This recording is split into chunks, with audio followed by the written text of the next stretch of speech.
Welcome. Before we start a show tonight, before I talk just a bit, I'd like to call two very important people up here on the stage. Lois, who helped and was the producer of this. I keep wanting money from her, though. I said, isn't a producer the one that gives you all the money? But she saved us a lot of money. And Lois, could you please come up as I'm talking? Lois, her job was undefinable. She got all our practice rooms. She did the program you're looking at. She would take our scripts and retype them after every rehearsal when I would add or subtract or something. Or I call them my kids, by the way, when the kids couldn't understand them. She brought food. She's known as the bagel lady with the cast. And we just want to say thank you, Lois, from me. Okay. Wow, my shoes are here. And could I have Myrna please come up? Myrna, get out of the booth and come here. It's really exciting up there, you guys. You know, behind the scenes is you would never know what you see, what goes on behind the scenes. Myrna is running our sound with my husband, and there are a lot of sound cues in this, and she not only is running the sound, but she came to almost every single rehearsal across these months, and it was a wonderful job. Not to mention she's such a lovely lady, and she's quiet and calm and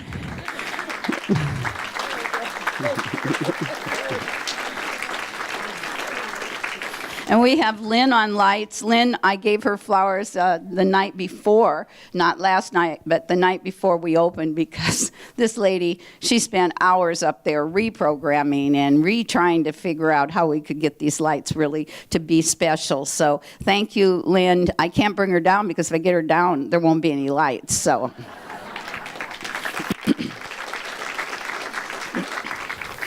My name's Sally Benton, and I am the director. I came from Phoenix, Arizona, and prior to that, however, I actually started I was born and raised in Minnesota, and yeah, I can do the accent to Minnesota. Yeah, you betcha. But I got rid of that when I moved west.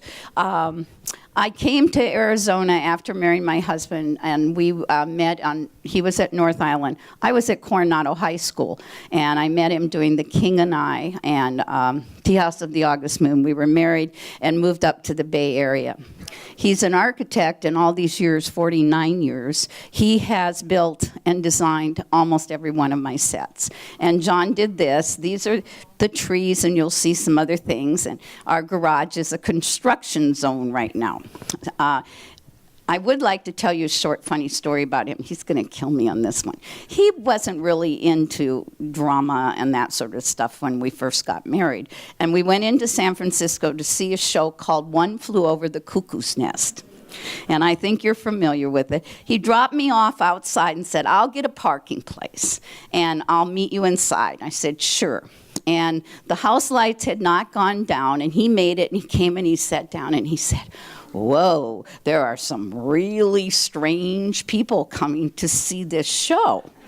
And I said, what are you talking about? He said, well, they're drooling. Some of them are jumping around, and they're all out in the lobby. And I just kind of smiled because I knew what Cuckoo's Nest started like. All the inmates come in through the audience. And I said, wow, I guess they did a special show for them. Well, of course, they all came rolling down. And he felt really embarrassed by that. So there you go, John. I gotcha. Anyway, tonight, I'm sorry, it's this afternoon. It seems like tonight.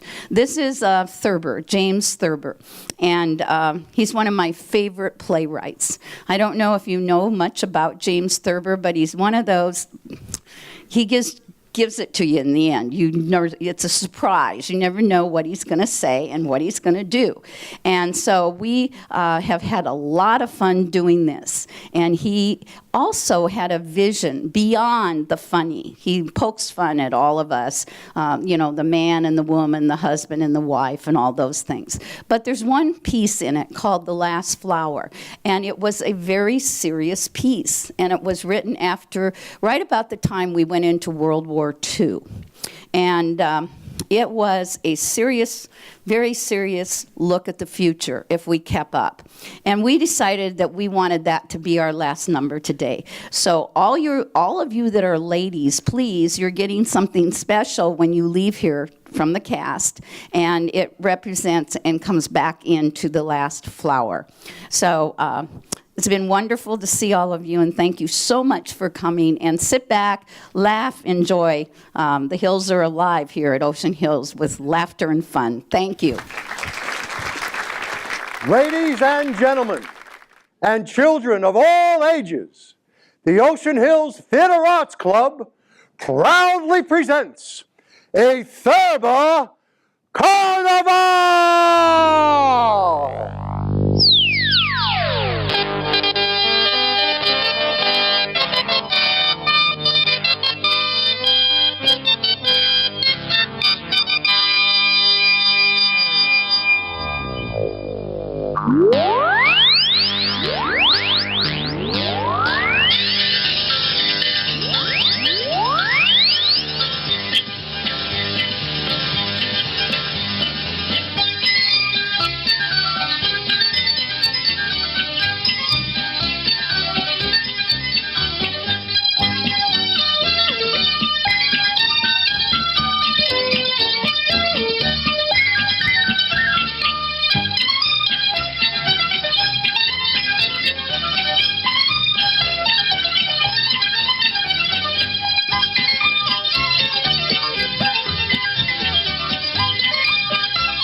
My husband wanted to live in sin even after we were married.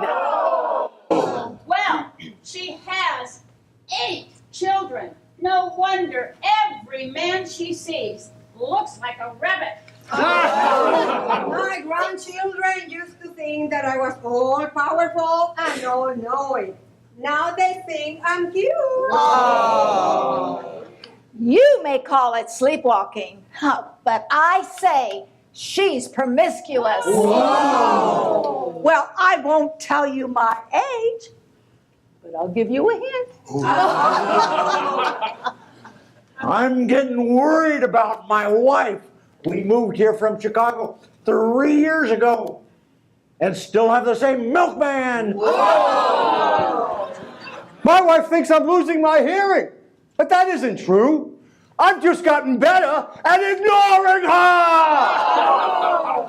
When I was young, I could hardly resist temptation.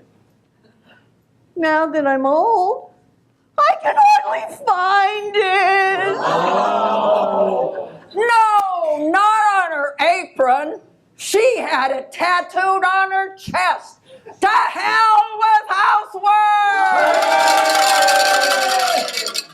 I gave him a haughty look and said, "Who do you think you are, anyway?" Oh. And so I said to the bank teller, "How could I be overdrawn when I have so many checks left?" Oh, it's a good thing that the husbands and the wives get to get older together. That way they can blame it on each other. At my age, I have trouble remembering names. So I try to avoid meeting people that have them. Every time I relax with a man, he gets all tensed up. Oh. My wife lives in the past, and now she wants a divorce in the Virgin Islands. Oh. They say wrinkles are really laugh lines. So I must have lived a very funny life. Well, you know you're getting old when somebody tells you that they like your alligator shoes and your barefoot. We, the unwilling, are being led by the unknowing.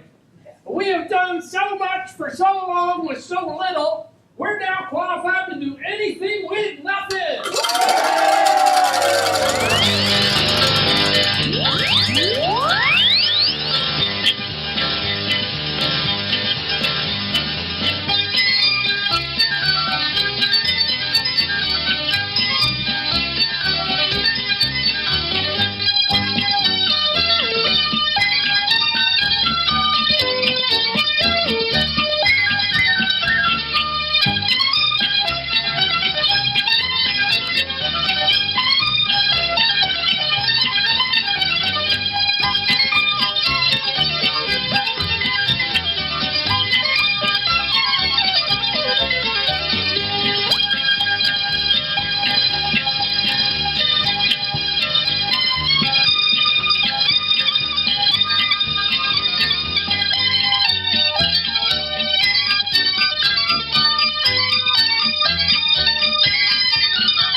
Once upon a sunny morning, a man looked up from his scrambled eggs and he saw a white unicorn with a golden horn quietly cropping roses in the garden.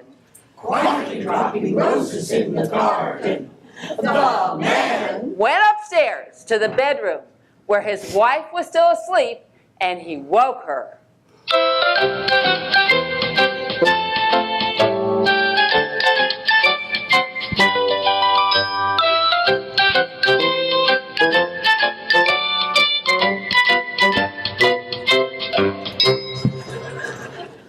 Dear, there's a unicorn in the garden eating roses. She opened one unfriendly eye and looked at him. She opened one unfriendly eye and looked at him. The unicorn is a mythical beast. And she turned her back on him. And she turned her back on him. The man walked slowly downstairs and out into the garden. The unicorn was still there. He was now browsing among the tulips. Come here, unicorn. Come on. Come to Papa.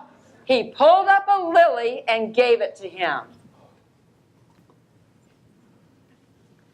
The unicorn ate it gravely. So with a high heart, because there was a unicorn in the garden, the man went back upstairs and roused his wife again.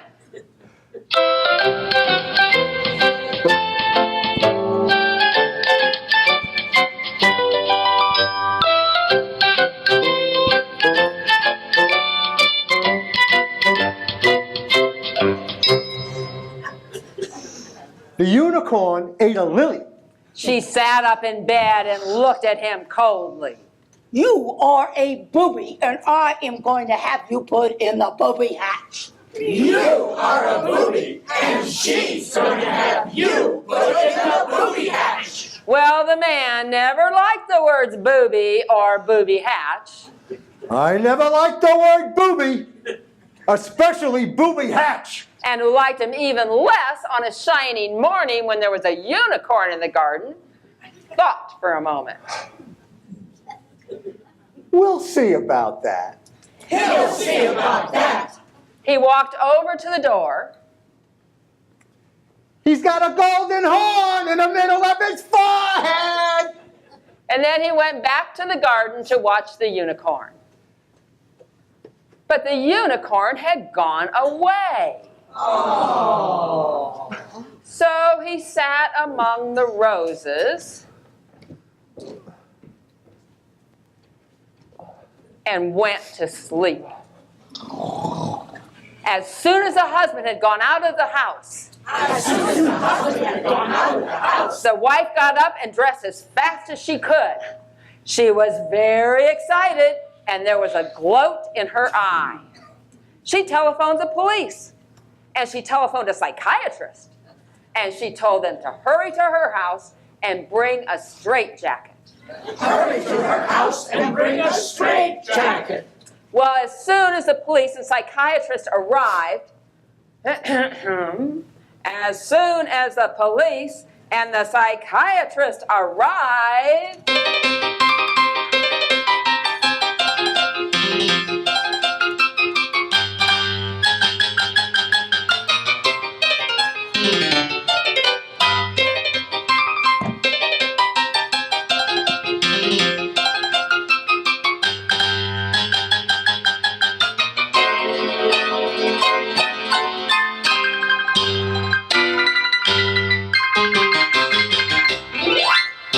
they sat down and looked at her with great interest. My husband saw a unicorn this morning. The police looked at the psychiatrist, and the psychiatrist looked at the police. He said it ate a lily. The psychiatrist looked at the police, and the police looked at the psychiatrist. He said it had a golden horn in the middle of its forehead. At a solemn signal from the psychiatrist, they leapt up and seized the wife. They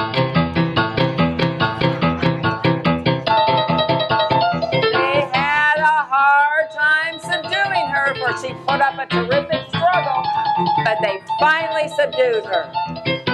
Just as they got her into the straitjacket, the husband came back into the house. Did you tell your wife you saw a unicorn? Of course not. A unicorn's a mythical beast. Well, that's all I wanted to know. Your wife is crazy as a jaybird. So they took her away, cursing and screaming. Curse! Ah! Curse! Ah! Curse! Ah! And they locked her up in an institution. The husband, well, he lived happily ever after. Moral. Moral. Don't count your boobies before they are hatched.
Baltimore Oriole.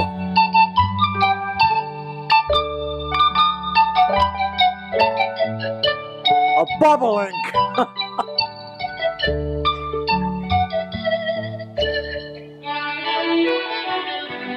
A rose-breasted grosbeak. And a black-billed Grace, Grace, I saw a black-billed cuckoo. My name is Muriel, foolish old man. I know your name's Muriel. That's what I called you. You called me Grace. Grace was your first wife. I called you Muriel. You're just hard of hearing and won't admit it. Grace, Grace, that's what I said. There, you said it. What? Grace, you called me Grace. Oh, silly old woman. You call me Harry, I call you Grace. Can't you hear yourself? What? I said, can't you hear yourself? I hear perfectly well. It's you that can't hear. Sometimes you call me Harry, your second husband. Sometimes George, your first. I never did. You're just saying that because you call me Grace and once in a while Mary. You just don't hear. What's my name? Silly question, Muriel. You're Muriel. Grace was my first wife, and Mary was way long ago. Mary was before Grace. No, she wasn't. She was. I should know who my first wife was, damn it, woman. Well, that's safe. Just call me woman and we won't get confused. It's not very flattering, but it's better than being called the names of your other wives. My name's Muriel. Your name's Harry. Did you hear that? You called me Harry. That's the pot calling the kettle black. Oh, you just confused me, that's all. You always could mix me up. Back then, when we were going to Europe... We've never been to Europe together. That was Harry. You and I went to Europe. No, we didn't. Grace and I went to Europe on our honeymoon. That was back when I had money before women had taken it all. I went to Europe with you. You went to Europe with Harry. Well, I went to Europe with George, too. Well, I'm Herbert. We've never been to Europe? Well, singly, not together. Oh, I think we have. You've just forgotten. I have a perfectly good memory. You can't even remember my name. You and I were in Venice together. Oh, you're just ashamed to remember it because of the scandalous good time we had. Oh, you loved me then. I never loved you in Venice, having a scandalous good time with whichever one it was, George or Harry. Which was it? Well, it was you. I've never been to Venice in my life. And yesterday you said you'd never been to Chicago. But I proved you wrong on that. Your second daughter by your first wife died there. We went to the funeral. Grace? The daughter's name? No, Grace's girl. Grace wasn't your first wife. Mary was. Were you there? I tell you, one was enough. Two was more than plenty. I don't know what got into me to try it a third time. You were sick and too tight to hire a nurse, so you married me. Well, I got well. Why didn't I kick you out? Oh, stop your crying. You know I didn't mean it. You always bawl and cried buckets at our son's wedding. We didn't have children. And besides, I don't cry. That's Mary. I'm Muriel. No wonder I'm confused, which I'm not. All the time going Grace, Mary, Muriel. Well, I'm just trying to straighten you out. What difference does it make? I answer when you call me Bernie. I've never called you Bernie. Now, I may have once or twice called you Harry when I woke up sudden-like and didn't know where I was. But I never knew a Bernie. Bernie! Never heard of him. He'd be pleased to hear that. Well, who was he? Well, you were carrying on with him when I first met you. I was married to Harry when you met me. And carrying on with Bernie, but he cleared out. Oh, that must have been Grace. You were carrying on with? No, Grace was carrying on with Bernie. Grace was married to Harry and carrying on with Bernie? Not married, carrying on. Grace wasn't married. Not married.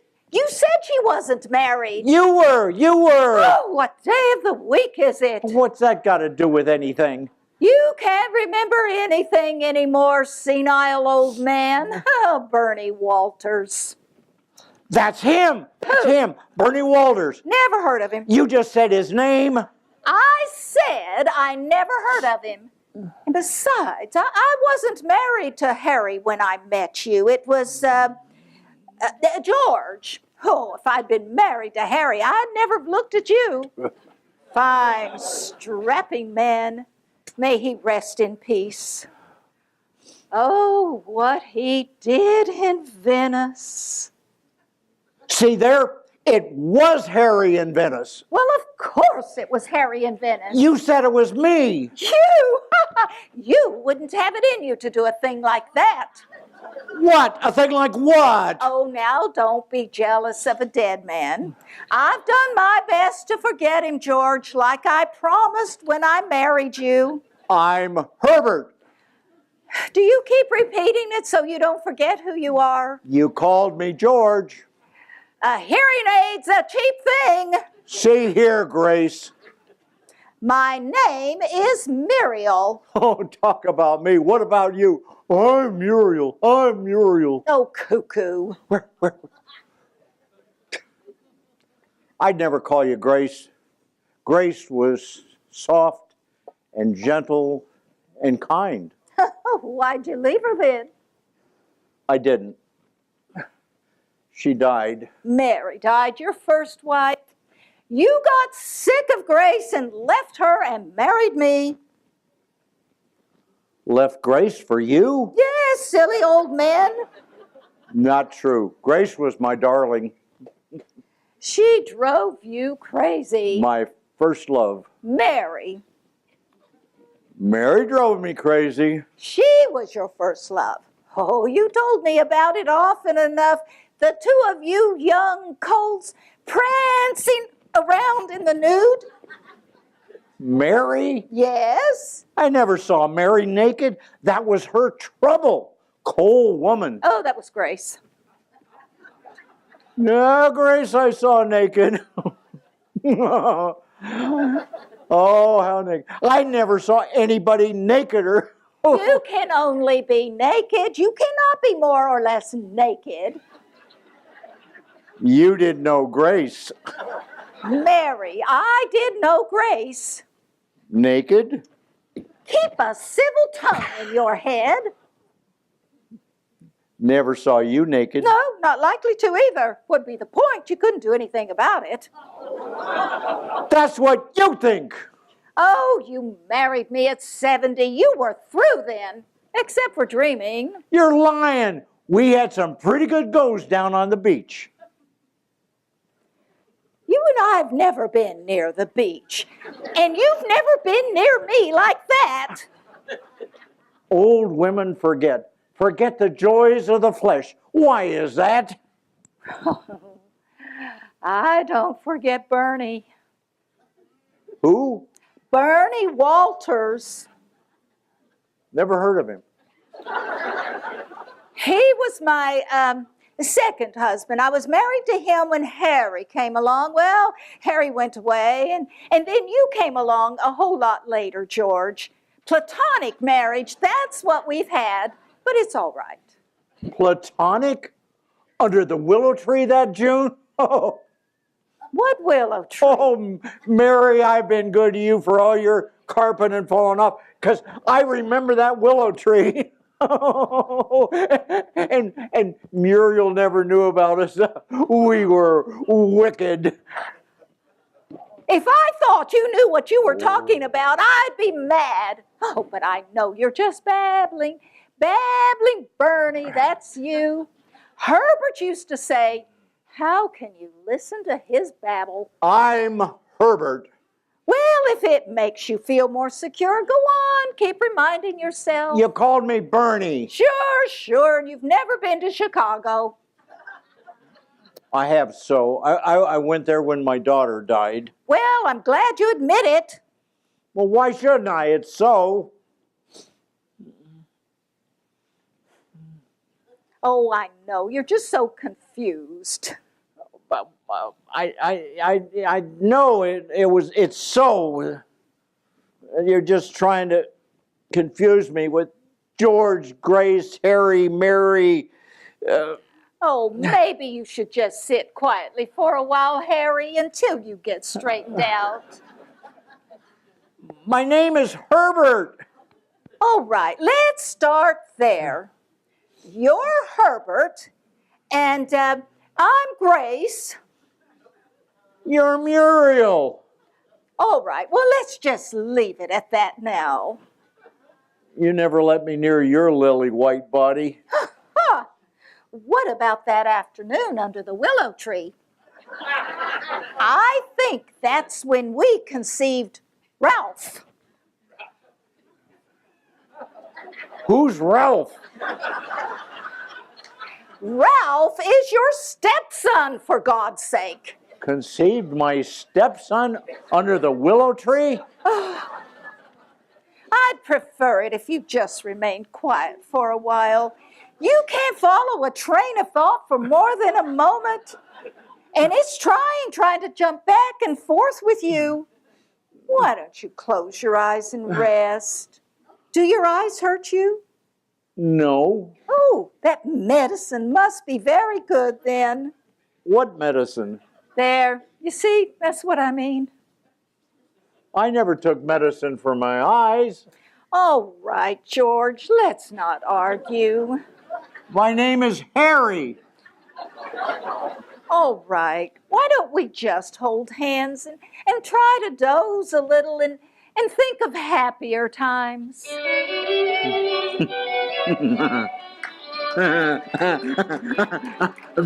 Venice. Venice,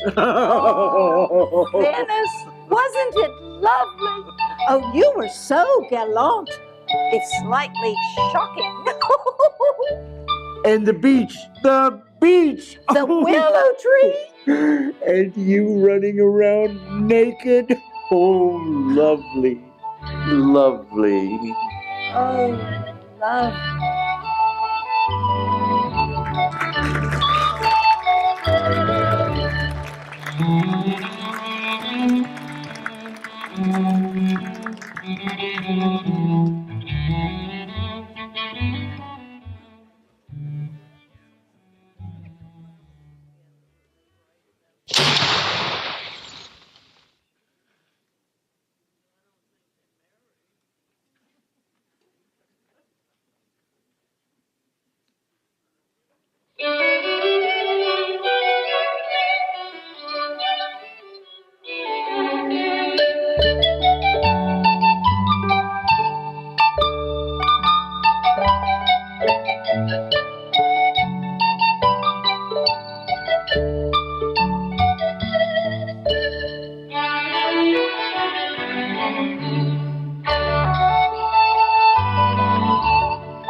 One afternoon, a big, bad wolf waited quietly in a deep, dark forest for a little girl to come along, carrying a basket of food to her grandmother's house. A basket of food for Grandma.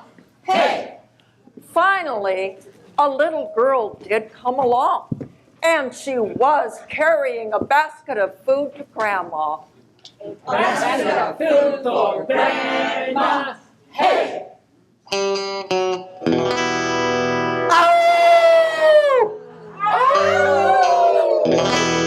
Who's that I see walking in these woods?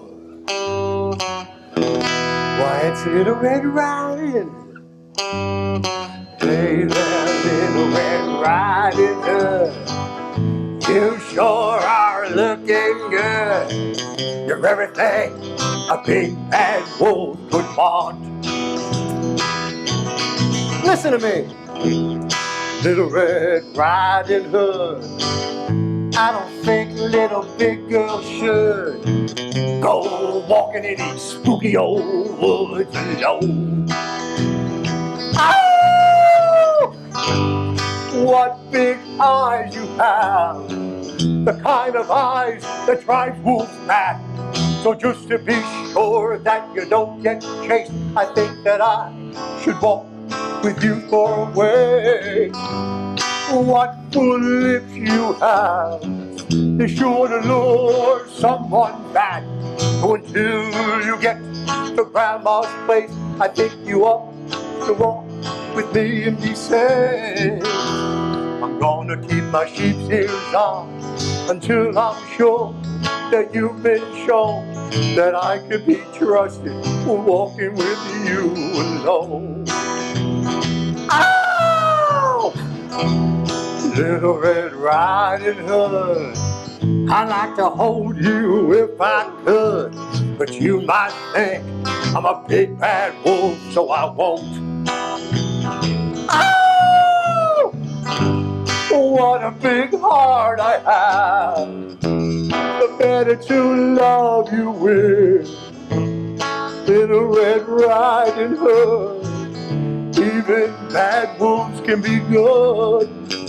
I'll try to be satisfied just to walk close by your side. Maybe you'll see things my way before we get to Grandma's place. Little Red Riding Hood, you sure are looking good. You're everything a big bad wolf could want. Ow! I mean,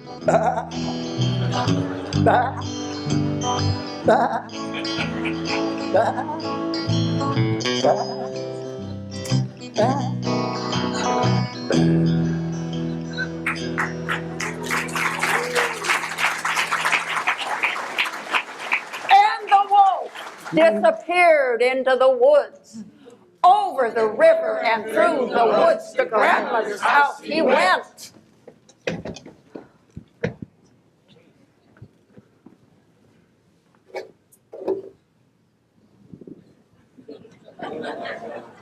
The little girl sat down among the flowers and picked a bouquet for her grandmother. And finally, when she arrived at Grandma's house, she knocked. And when she opened the door, it squeaked. She had approached no nearer than 25 feet from the bed when she saw that someone was in the bed with a nightcap on. But she saw that it wasn't her grandmother, but the wolf. Oh! For even in a nightcap, a wolf does not look any more like your grandmother than Hillary Clinton looks like Donald Trump. Oh, no. So she took a gun out of her basket and shot the wolf dead. Ah! Ah! Oh!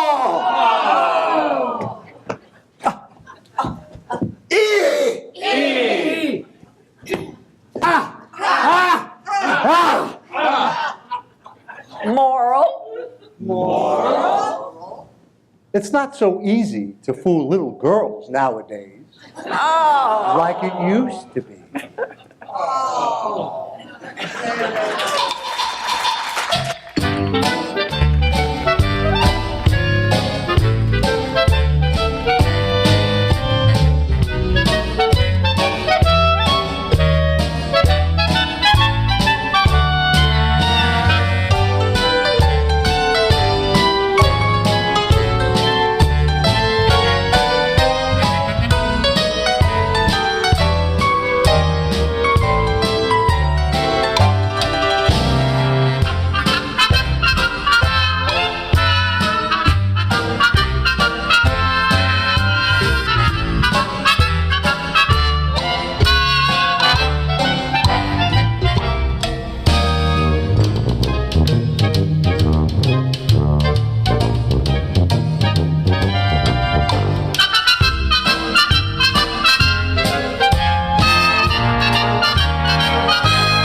That's a sweet fragrance you're wearing, Miss Daly.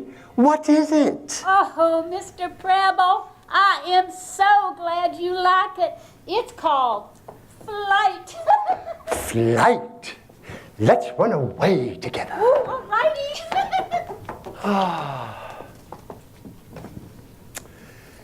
To the American Badge and Novelty Company, 430 South Main Street. Gentlemen, my wife would like to get rid of me and vice versa.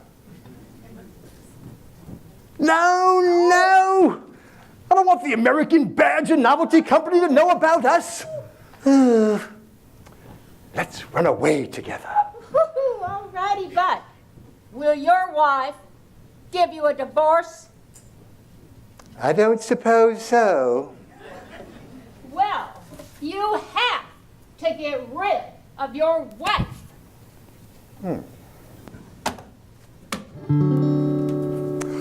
I'm getting married in the morning. Ding dong, the bells are gonna chime. Let's have a whopper, pull out the stopper, but get me to the church on time. Ew. Huh. Let's go down in the cellar. What for? Oh, I don't know. We never go down in the cellar anymore. We never did go down in the cellar that I remember. I could rest easy the balance of my life if I never went down in the cellar. Supposing I said it meant a whole lot to me. Oh, what's come over you? It's cold down there and there's absolutely nothing to do. We could pick up some pieces of coal. We could get up some game with some pieces of coal. I don't want to. And anyway, I am reading. Listen, I wish you'd go down in the cellar with me. You can read down there as far as that goes. There isn't a good enough light down there. And anyway, I am not going down in the cellar, and you may as well make up your mind to that. Gee whiz. You know, you don't want to do anything together. I come home all worn out from the office, and all I'm asking is that you come down in the cellar with me. I mean, God knows it isn't very far. It's not as if I'm asking to go to the movies or someplace. I don't want to go. All right. All right. You probably just want to get me down there to bury me. All right. I might as well tell you the truth. I want to get rid of you so I can marry my secretary. Is there anything especially wrong with that? People do it every day. Love is something you can't control. We have been all over that, and I am not going all over that again. I suppose that filing person put you up to it. Miss Daly is my secretary. You didn't get sarcastic. I have several people to file for me without having her file. Besides, she doesn't know a thing about this. She's not in on it. I was going to tell her that you went to visit some friends and fell over a cliff. She wants me to get a divorce.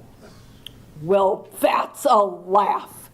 You may bury me, but you'll never get a divorce. I told her that. I told her I'd never get a divorce. Oh, you probably told her about burying me, too. That isn't true. That's between you and me. I was never going to tell a soul. Oh, you'd blab it to the whole world. Don't tell me. I know you. I wish you were buried now, and this was all over with. Don't you suppose you'd get caught, you crazy old thing? They always get caught. Why don't you go to bed? You're getting yourself all worked up over nothing. I'm not going to bed. I am going to bury you in the cellar. I've got my mind made up to it. I don't know how to make it any plainer. All right. Will you be satisfied and shut up if I go down in the cellar? Will you leave me alone if I go down in the cellar, and can I have some peace then? Yes, but you are spoiling it with that attitude. Right. I spoil everything. Have you got an envelope? What do you need an envelope for? I want to mark my place in the book. Why? You're not going to have a chance to finish it. All right. I'll You go first. You go first. You would think of doing this at this time of year. Any other husband would bury his wife in the summer. These aren't the kind of things you can simply arrange. I didn't fall in love with this girl until late fall. Well, it's cold down here and I can never find the light. Oh, there it is. What have you got there? I was going to hit you over the head with this shovel. You were? Well, get that out of your mind right now. Do you want to leave a big clue in the middle of everything, where the first detective that comes along could find it?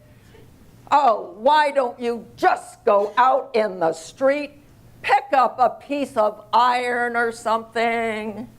Like what, for instance? It's just like you to think there's always a piece of iron lying around in the streets. Well, let me see now. Oh, here's the perfect thing. It's what they call a heavy, blunt instrument. We don't have a monkey wrench like that in this house. That's what I'm trying to tell you. The plumber left it here last week after he fixed the sink. Well, and it doesn't belong to either one of us. Well, what's it doing here? Why didn't you let him know you've got it? Didn't he know he left it here? Well, it's like this. He did call up about it, but I told him he hadn't left it here. And then I brought it down into the cellar. Where did you get that glove? Oh, I must have tucked it into my apron absent-mindedly. I guess I was thinking about something else. Are you going to give it to me? So that's why you were so willing to come down here. Hey, who's been digging here in this corner? Well, if I were a cop, I'd want to know whose hands were on that shovel. Don't you come near me! Where are you going, dear? First, I'm going upstairs to call the plumber, tell him you've got his wrench. And then, let's go to bed. All righty. I'm getting married in the morning.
morning of April 9th, 1865, dawned beautifully.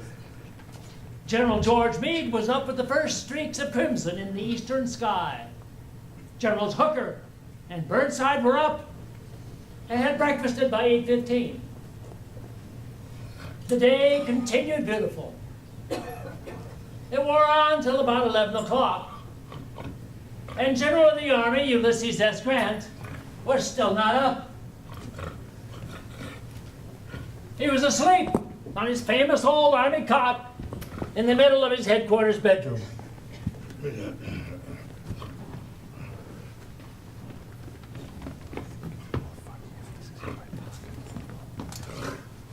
Don't swing me!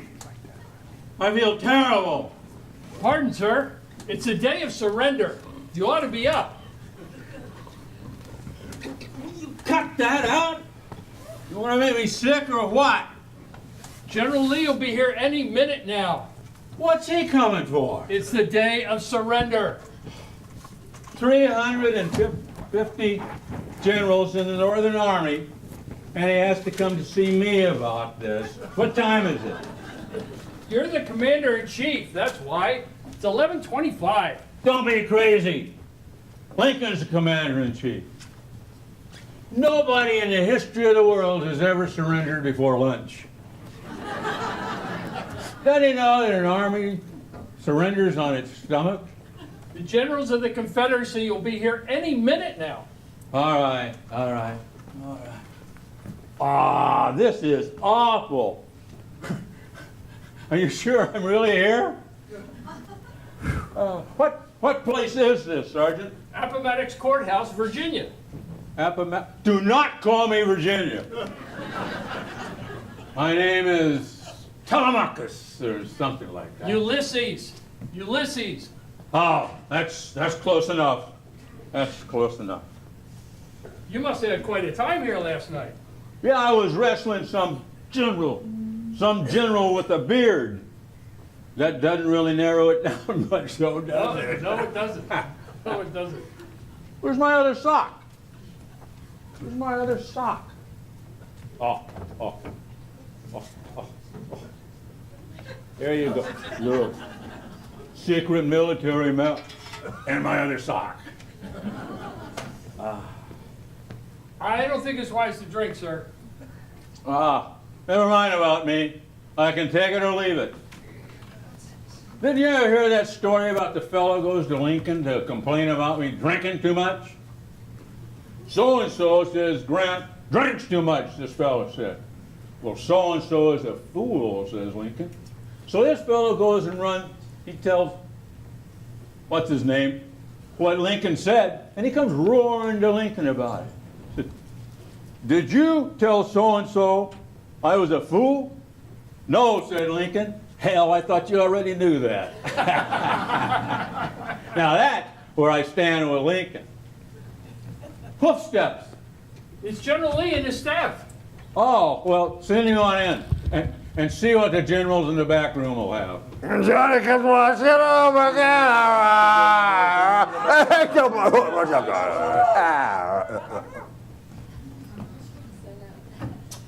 I know you. You're Robert Browning, the poet. This is General Robert E. Lee. Oh, sure looks like Robert Browning. Now there is a poet for you, Lee. Browning. Did you ever read how they brought the good news from Ghent to Aix? Aix! Whatever. Up Derrick to saddle, up Derrick away, up Dender, up Brixton, up Dancer, up Prancer, up Bouncer, up Vixen, up... I'd like to be we proceed with the matter at hand. Some of the boys was wrestling around here last night. I threw Burnside. Somebody looked a lot like Burnside. And it was pretty dark, though. Get him a drink, huh? No. Oh. Spies! I hear spies. You got the noisiest spies in the history of warfare, General. Sounds like Mosley getting their firstest with the mostest. I had the pleasure just now of seeing my old friend and West Point classmate, General George Meade. And I said to him, General, I do not recall you having so many gray hairs. To which he was gallant enough to reply, you put him there, General. Good man, Meade. Gray as a badger, though. I'd like to have this matter over with as soon as possible. The surrender. Oh, sure, sure.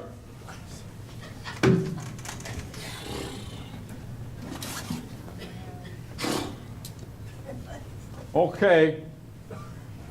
Here you go, General. We damn near licked you. If I'd been feeling better, we would have licked you.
This is a fable for our time.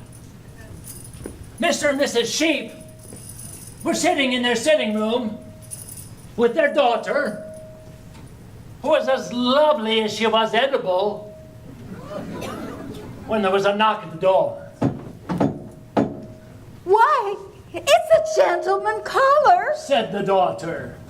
Don't be silly. It's the Fuller Brushman, said the mother. The cautious father got up and looked out the window. Yuppity yippity mama, it's the wolf, and I can see his tail. Don't be silly, said the mother. It's the Fuller Brushman, and that's his brush. And she opened the door, and the wolf came in and took the daughter.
That plane is flying too low.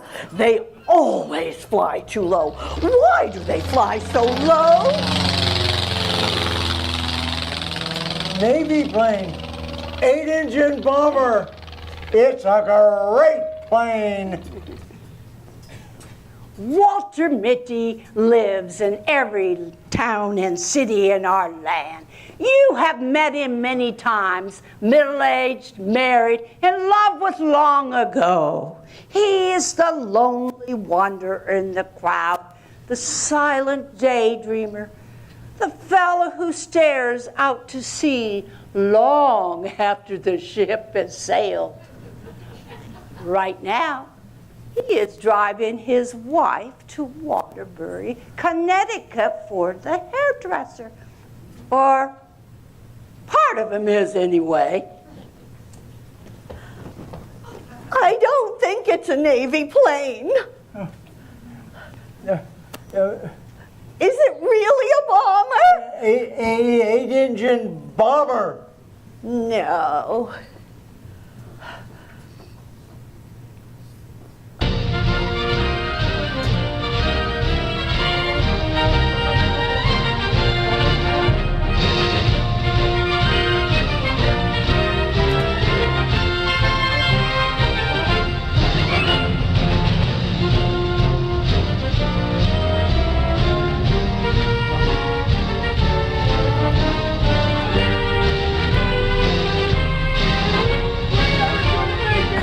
The worst storm in 20 years of Navy flying. We'll never reach the target in this weather. We're going through. Our mission is to obliterate the enemy's North Atlantic fleet. We will not turn back. Commander Mitty's voice is like thin ice breaking. He's wearing his full dress uniform with this heavily braided white cap pulled rakishly down one cold gray eye. We can't make it, sir. It's spoiling for a hurricane if you ask me. I'm not asking you, Lieutenant Berg. Throw on the power lights. Rev her up to 8,500. We're going through. The commander is staring at the ice forming on the pilot window. He reaches over and twists a row of complicated dials. Naval operations, clear all signals. Priority A1, Navy bomber SN 202, Mitty commanding. Ceiling 30.2 below. Glass falling. Wind speed 135 miles per hour. Approaching target. Throw on the number 3 turret. Throw on number 3 turret. Throw on number 3 turret. Great God! The Bernstein wind barriers are cremulating. Oh, let them cremulate. The old man will get us through. The old man, he ain't afraid of hail. The old man could straight on the death angel. Target sighted! Douse all lights. Countdown. 5, 4, 3, 2, 1. Bombs away!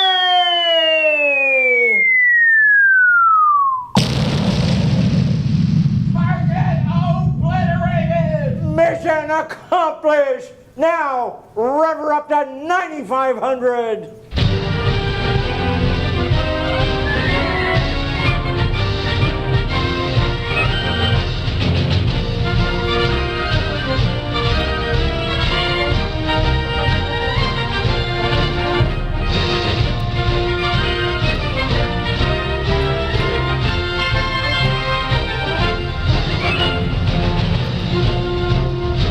Now, rev her up to 9,500! Not so fast!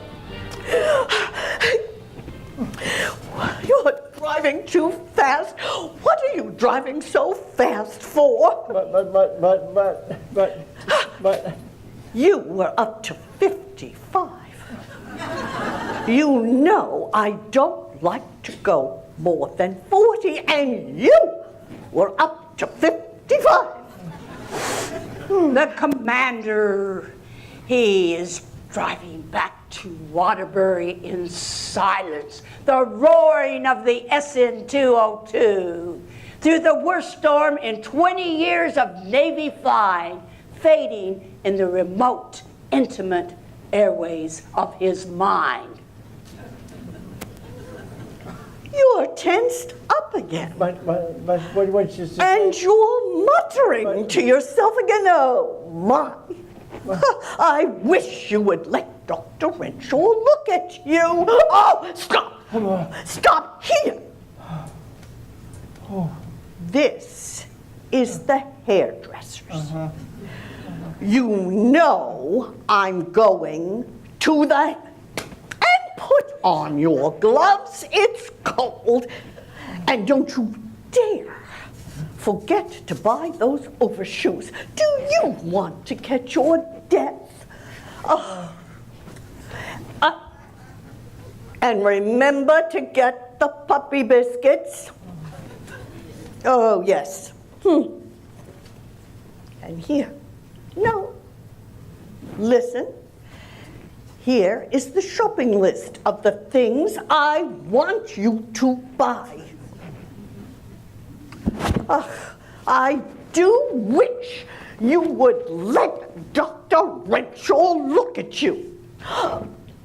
Maybe Dr. Renshaw is in the office now. Paging Dr. Mitty! Paging Dr. Mitty! Proceed to OR! Stat!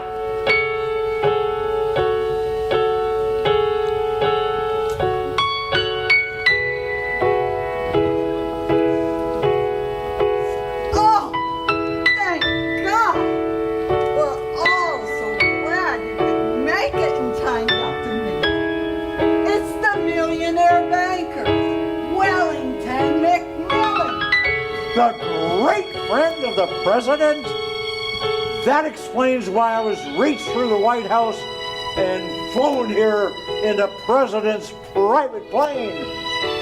But I thought you were performing a postpartum on Admiral Carrington, weren't you? Prefrontal. Took a bit of doing. Oh, Dr. Mitty, I'm Dr. Renshaw. Thank God you could get here.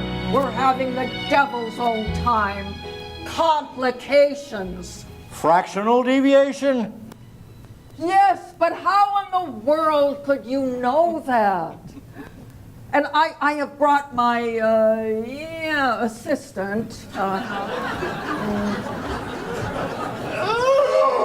And we have Dr. Remington from New York. Hey, how you doing?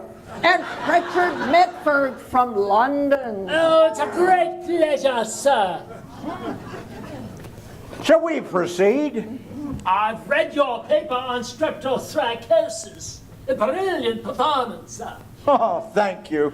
Didn't know you were in the States, Mitty. They brought me and Mitford up here to do a tertiary.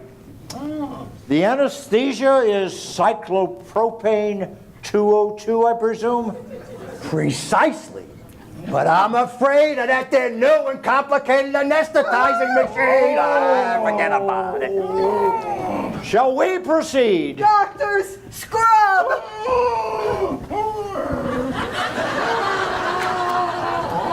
Hands up! Left glove! Right glove! Ready? Front! Good God! The machine is granulating! No! There's no one beside us. Steady, man, steady. that can fix it. We're Steady. lost!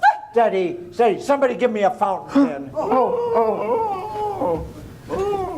Never mind, I'll use my own. There. That should hold for 10 minutes. The man is not only a distinguished surgeon, he's a mechanical genius as well.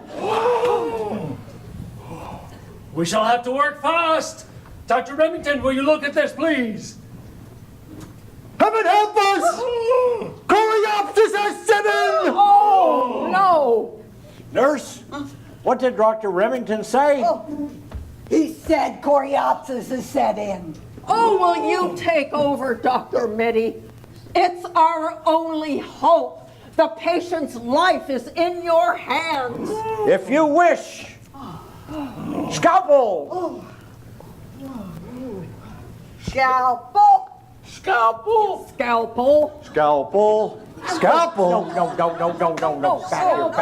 Back here.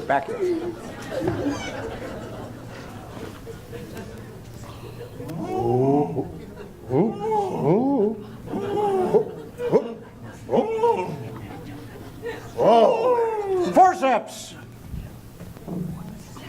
Forceps! Forceps!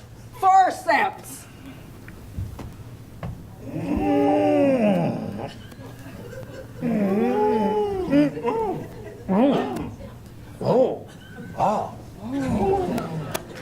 Hemostat! Hemostat! Hemostat! Hemostat!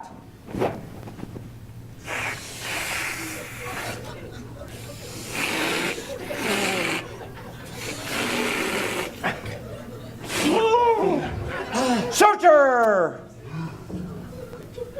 Suture! Suture! Suture! Oh!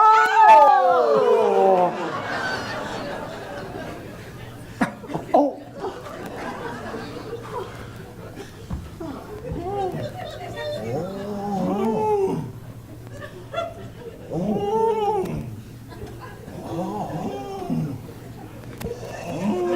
Bifurcated invertebrator. Oh, no, that's Good Lord! That instrument hasn't been used since the Duke of Warrington was operated on for obstreosis of the doctor's rat. Oh! We're going through. Oh, no! The lights are going out! What do we do? Steady, men. I shall operate in the dark by the sense of touch. Magnificent! Wonderful! A brilliant performance, sir. Thank you. He shall live to sail his yacht again.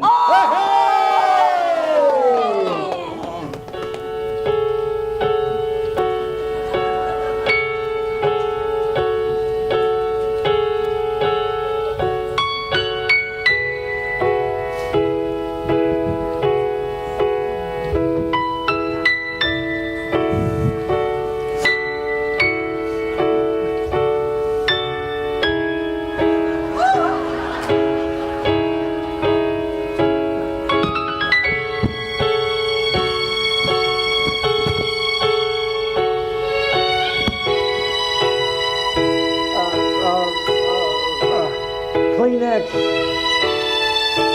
toothpaste, razor blade, no. Tooth powder, initiative, carborundum, initiative, referendum. Gentlemen of the Supreme Court! I've been looking all over for you. Dolores wasn't there. And Dolores is the only hairdresser in the world who understands my hair.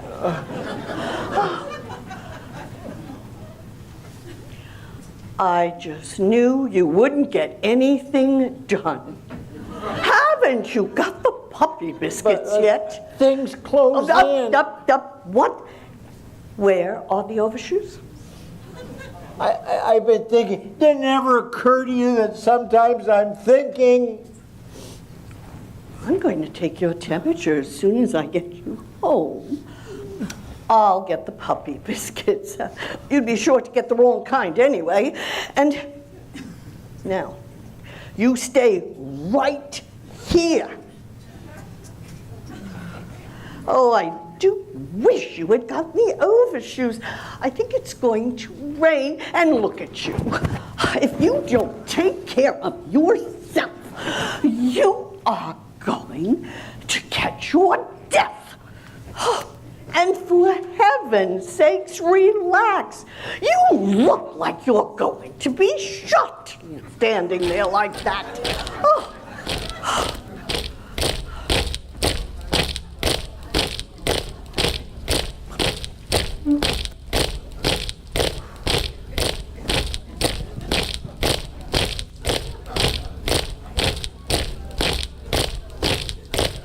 Squad, halt! Rexy, schauen! Commander Mitchell, do you wish to be blindfolded? To hell with the blindfold. May I have the honor? Honor? It is an honor to light the last cigarette of the most bravest and secretest spy of them all.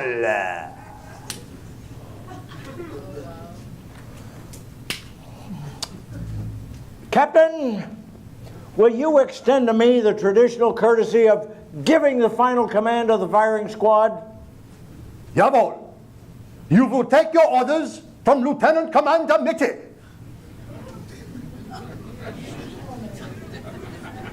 Firing squad, present arms. Port arms. Right shoulder arms. About face. Forward march. Halt! Idioten! Come on to here! Oh! Idioten! Ah! Halt! Idioten! Oh, come on to here! Oh.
Where have all the flowers gone?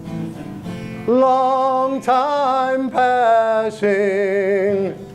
Where have all the flowers gone? Long time ago. Where have all the flowers gone? Young girls pick them, everyone. When will they ever learn? When will they ever learn? World War XII, as everyone knows, caused the collapse of civilization. Villages, towns, and cities disappeared from the face of the earth. Groves and forests, they were all destroyed, along with all the works of art and all the gardens. Men, women, and children were reduced to the lowest of lowest animals. And dogs, they felt so deserted and so despondent that they left their former masters. And rabbits, who were usually so timid and shy, well, they became so emboldened by the pathetic condition of the former lords of the earth that they descended upon them. Books and paintings and music disappeared from the earth. And men and women, they sat around and they did absolutely nothing. Years and years and years went by. And even the generals, the few that were left, they forgot what the last war had decided. And boys and girls who should have been out running and playing with each other, well, they just grew up to sit and look at each other blankly. For love, sweet love, had passed away from the earth. Until one day, a young girl who had never seen a flower before came upon the last flower on earth. She told the other human beings, the last flower is dying. It's dying. Listen to me. The last flower is dying. Pay attention. The last flower is dying. It's dying. But no one would pay any attention except for one young man who just happened to be wandering aimlessly by. Well, together, that young man and that young woman, oh, they nurtured that flower, and it began to live. And one day, a bee visited the flower. And then a hummingbird came. Before long, there were 2 flowers, and then 4, and then fields and fields of flowers, and the groves and the forests. The forest flourished. Oh, it was a beautiful sight. Well, the young girl began to take an interest in how she looked. And the young man, well, he found that touching the young girl was quite pleasing. Love, sweet love, was reborn into the earth. And music could be heard again.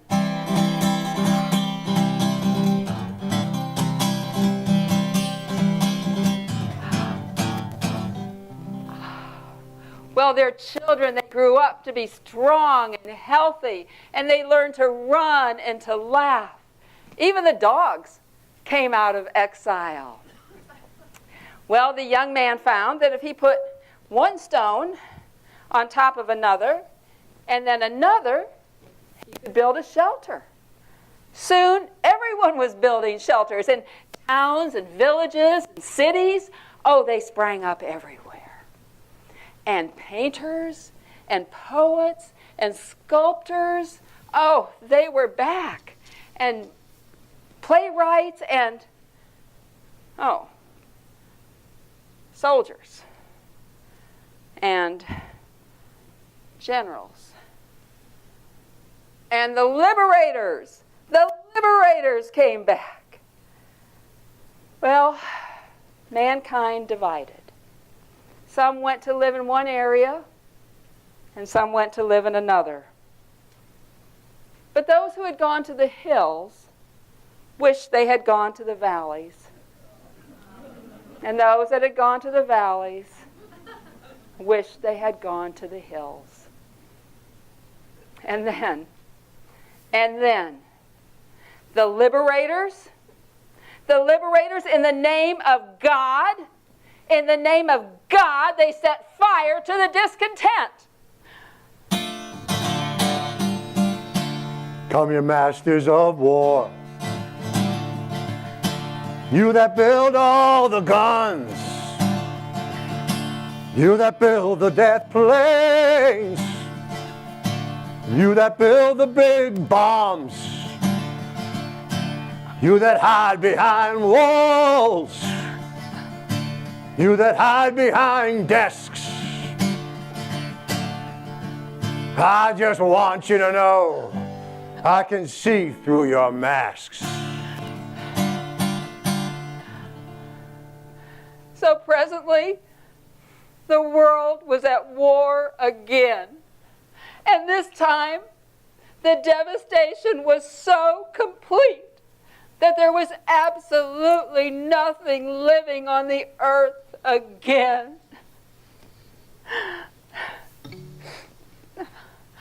Except for one woman. Oh, and one man. Today, while the blossom still clings to the vine, I'll taste your strawberries, I'll drink your sweet wine. A million tomorrows shall all pass away ere I forget all the joy that is mine today. And one flower. Where have all the flowers gone? Long time passing. Where have all the flowers gone? Long time ago. Where have all the flowers gone? Young girls pick them, everyone. When will they ever learn? When will they ever learn? World War XII, as everybody knows, brought about the collapse of civilization. Towns, cities, and villages disappeared from the earth. All the groves and the forest were destroyed, and all the gardens and all of the works of art. Women, men, and children became lower than the lower animals. Discouraged and disillusioned, dogs deserted their fallen masters. And emboldened by the pitiful condition of the former lords of the earth, rabbits descended upon them. Books, paintings, and music disappeared from the earth. And human beings just sat around doing nothing. Years and years went by. Even the few generals who were left had forgotten what the war had decided. Boys and girls grew up to stare at each other blankly, for love had passed from the earth.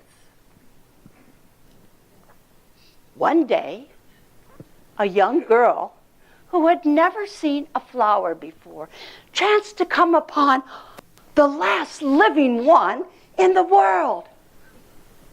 She told all of the other human beings, "The flower, it's dying." flower, it's dying. The flower, it's dying.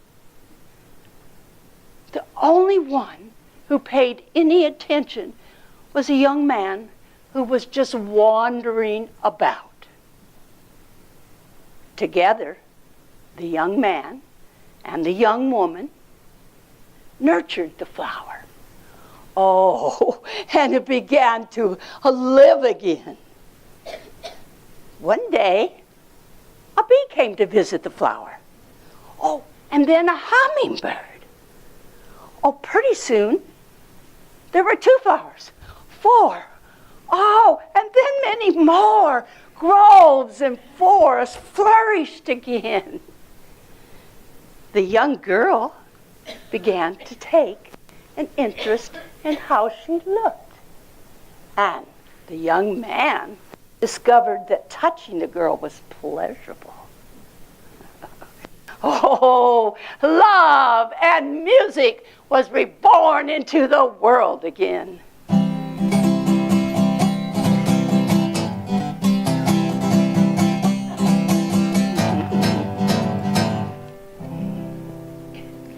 Their children grew up strong and healthy and learned to run, oh, and laugh again. Oh, and dogs came out of their exile. The young man discovered that by putting one stone upon another, to build a shelter. Pretty soon everybody was building shelters.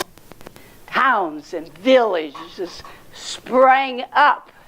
Oh, and then pretty soon there was troubadours and jugglers and music and paintings and poets and soldiers, lieutenants and generals and liberators. Some people went one place to live and others another. But pretty soon, those who went to live in the valleys, oh, they wished they had gone to the hills. And those who went to the hills wished they had moved to the valleys. The liberators, under the guidance of God, set fire to the discontent. Come, you masters of war, you that build all the guns, you that build the death planes, you that build the big bombs, you that hide behind walls, you that hide behind desks. I just want you to know I can see through your masks. Presently, the world was at war again. But this time, the destruction was so complete that there was nothing left in the whole world. Oh, except one man and one woman. Today, while the blossom still clings to the vine, I'll taste your strawberries, I'll drink your sweet wine. A million tomorrows shall all pass away ere I forget all the joy that is mine today.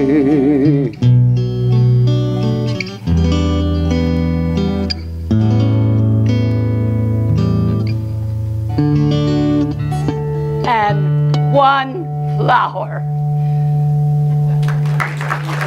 And then there was music!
I'd like to call our director, Sally Benton, up. Sally.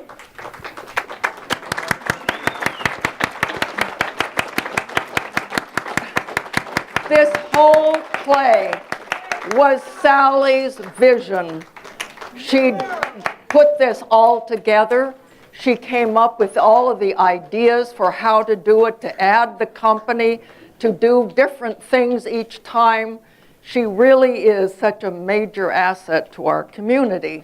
And I would like to also thank her husband, John, and Michael Urban. John is an architect and designed all of the sets, and he and Michael built everything.